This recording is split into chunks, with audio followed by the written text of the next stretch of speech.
Hello, and welcome to our creative writing workshop for teenagers. Anyone can join in, and the only materials you'll need are something to write with. This is part 3 in our series, but you don't have to do the workshops in order if you don't want to. If you want to make sure you don't miss any workshops, you can click on the subscribe button to this channel.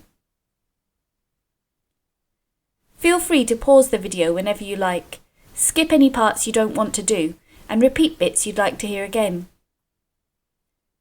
This week we're joined by a special guest writer called Ross McCleary. Ross writes poetry, short stories and novels. He runs literary events and open mic nights. He co-produces a podcast, and he's written and performed a spoken word show at the Edinburgh Fringe Festival. Ross's writing is often quite surreal and strange, so I think we're going to have a lot of fun with it this week. For those who are joining us this week, we start every session with a warm-up, then we move on to 2 or 3 longer, more in-depth exercises. Each workshop tends to have an overarching theme, and this week our theme is, what is poetry? What do you think poetry is? Let's start by writing down, or discussing out loud if you're with other people, what you think the definition of poetry is.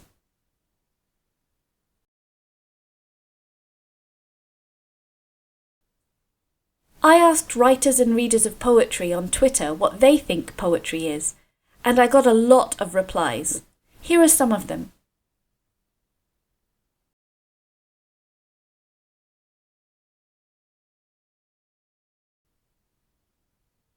Do you agree with these definitions?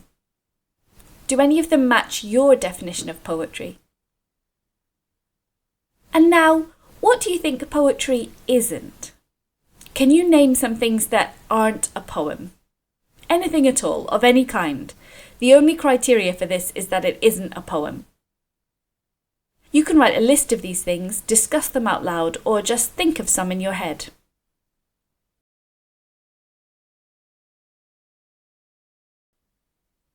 Can a story ever be a poem? Some poems tell stories. These are called narrative poems. Can a video game be a poem? What about song lyrics? Can an object ever be a poem?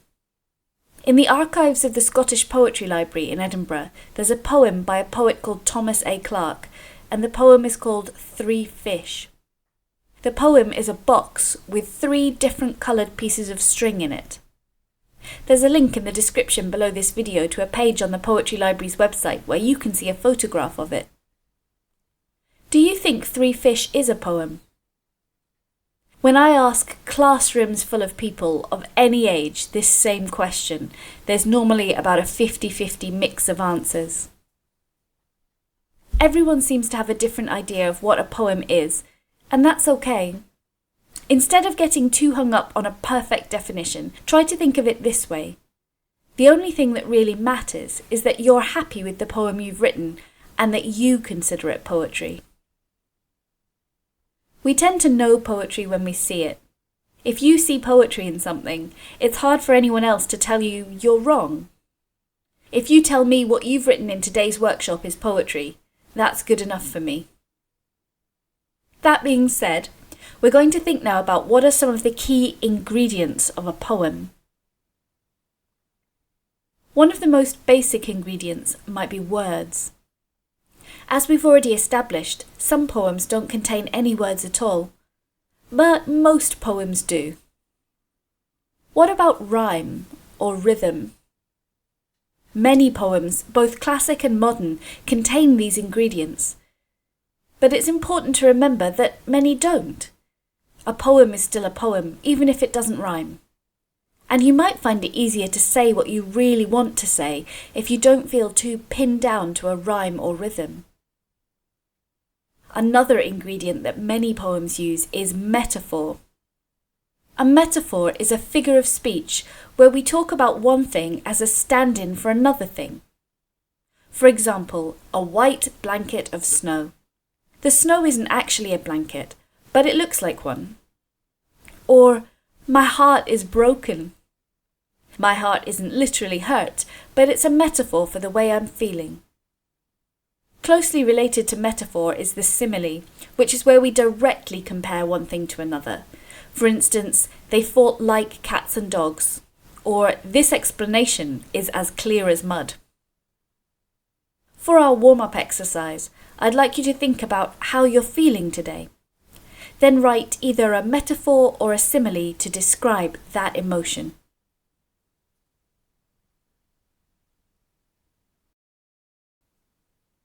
How did your metaphor go? We're going to listen to a poem now by Ross McCleary which uses metaphor. As you're listening, have a think about what the different items and characters in the poem might represent. I put a wolf in the basement. The wolf is arguing with my neighbours. He is asking to be let out. He is persuasive and good at small talk. He is no danger to them, but he is a crack in the pipes. I cannot remove him, cannot take an axe to his guts, for he is the threat of rising water. They do not know why I locked him up, but they get it. They do, because the wolf is not alone. The basement is filled with rotting boxes and unused furniture, full of memories that had been gifted to that room for safekeeping. The basement is a reminder there is no guilt. Time cannot erode. The wolf paces between crates stuffed with dusty tomes, old diaries, postcards and letters. There are secrets there, and the boxes don't have to be filled with blades to cut open old wounds. They only have to leave an itch. Make you blush enough to throw these things into boxes. Cover it with sheets and shape those sheets into a wolf that comes alive when you're not there, to argue for its release. So no matter what he says, and no matter the threats he makes, the wolf cannot win, because my neighbour's wolves are also in the basement, sleeping while he's awake. They are no danger to me, just thin cracks along the pipes. But if my neighbours set mine free, I will take an axe to the air-cracked pipes, and cause a flood that will rise through the building. And because I live on the 3rd floor, I will not be the first to drown. What do you think the wolf represents in this poem? How about the basement? What could that be a metaphor for? Or the cracked pipes? Write your own poem where you put something into a metaphorical basement. It could be an animal, like in Ross's poem, or it could be an object that represents something about you, or about growing up. You can decide. Remember, your poem can take whatever form you like. But if you're stuck for how to start, you could try beginning like this. I took the blank down to the basement and then see where the rest of that sentence takes you. Press pause now and work on your poem, then come back.